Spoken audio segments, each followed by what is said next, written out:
behind me are the union and association representatives of those employees. Along with the firefighters union and Williams, the police union, and they may want to say a few words. Step on up, Tom, if you want to say something. I mean, all we're saying today is that this strikes an important blow for the members. This is something that we felt like has been the problem all along for recruitment and retention, and we think that once this lawsuit is settled, that we'll be able to recruit and retain our employees, because now they're getting what they deserve, what they signed on for, and this is something that that's been taken away from them, and we say it's illegal, and then that's just why we're filing, and we'll have our day in court. Mike, you want to say anything? Yes. Reporter, move out of the way. Come on, just Steph, you're going to need to get out of the way. Need to get out of the way, thank you. Wait, You guys? All right. I definitely want to echo what President Thomas Malone said. This mayor-elect ran on the principles of crime. In order to retain and recruit good police officers, we have to provide packages that are commensurate with other cities. The other thing is, these young men and women that have come to the second most violent city in the nation to be able to serve the citizens of this city, they deserve what was offered to them when they got here. Now, if in fact they decide they want to do this for new recruits, I think that's a bad idea as well. But if that's what they decide, then that's what it should be, as opposed to affecting these individuals that are out here right now fighting crime in this city, and they're putting their lives on the line, and it's getting even worse. I saw reports last night, the last 5 years, over 27,000 shootings in this city. If that is not an eye-opener for somebody, then I don't know what would be. And we owe it to the citizens of this city, with all of the things that are going on around the country, to provide them with the best quality individuals. It's all about quality as well, and not just police officers, firemen, and other city employees as well. So that's can you say if a lawsuit like this has any standing? Is there a precedent for this? I mean, was there something signed by new employees when they came onto the job that these benefits could not be taken away? On my way walking here from my office, I ran into a police officer who told me that he was recruited based on the pension that was promised to him.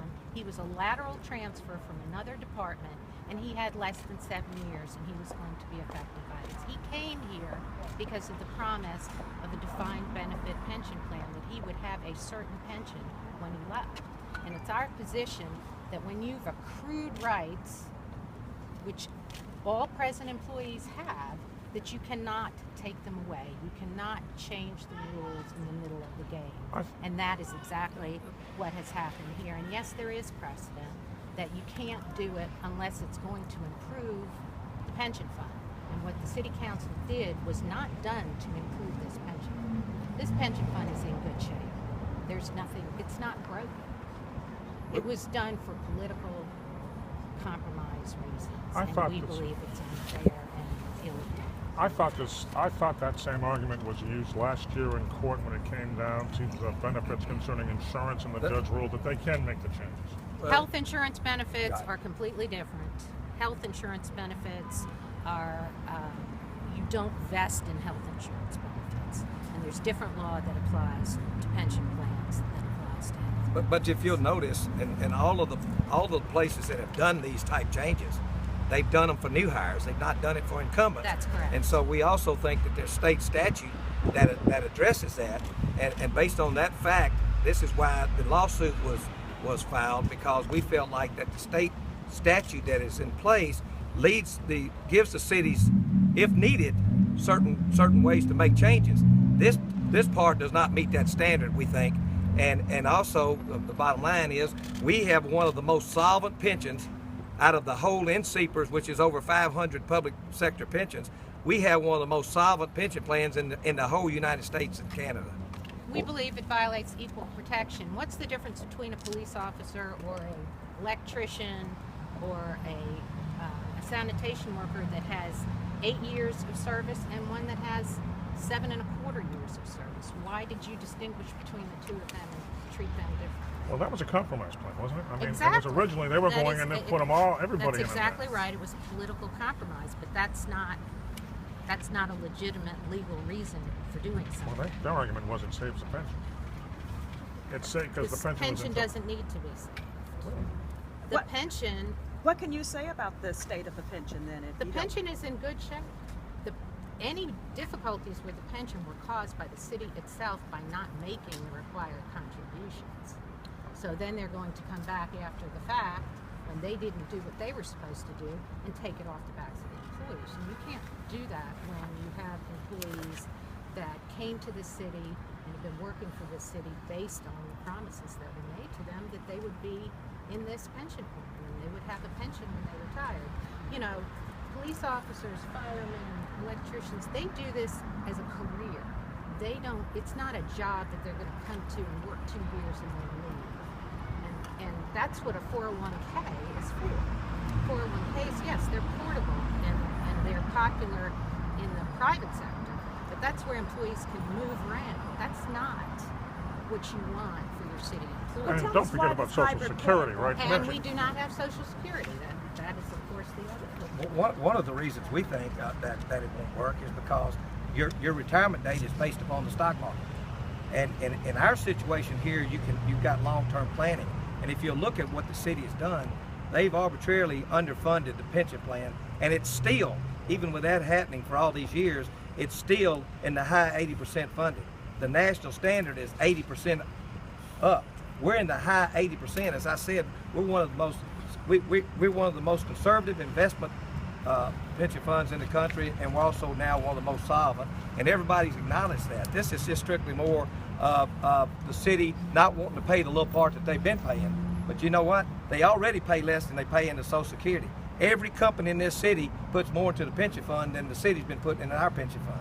So this is something where they're trying to make everybody believe it's going to take a big tax hike and all this stuff to fund it, and they're not even putting in the ARC. So this is just asinine that they can make people believe that. Tommy, Can you we've speak still to got a that? more than 20 Where do you like million it? gap in funding right now, I believe, and I think this piece was supposed to contribute 5 to 6 million to that. Do y'all have a plan to kind of what are y'all going to do if that the goes city well? council hired Siegel Consultants to come in and do a study, and then they didn't listen to their own consultant. The consultant said that if you made certain minor adjustments that and you started a new plan for new hires, that you would basically be doing the same thing they're doing now. But you know, as you said, it was a political compromise, essentially to free up money to do other things. But Ryan, if you'll recall, just a couple of years ago, our people ponied up to 8%, and we made changes within the system, and all the new hires came on at 8%. We made changes, but the city made zero change.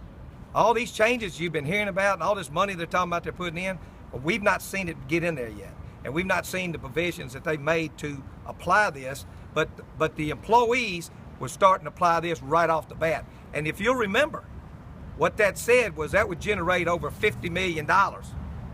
And by that being done, that what would happen is the pension would become solvent. And that's turned out to be factual. The one thing that's been left out is the city's contribution hadn't increased.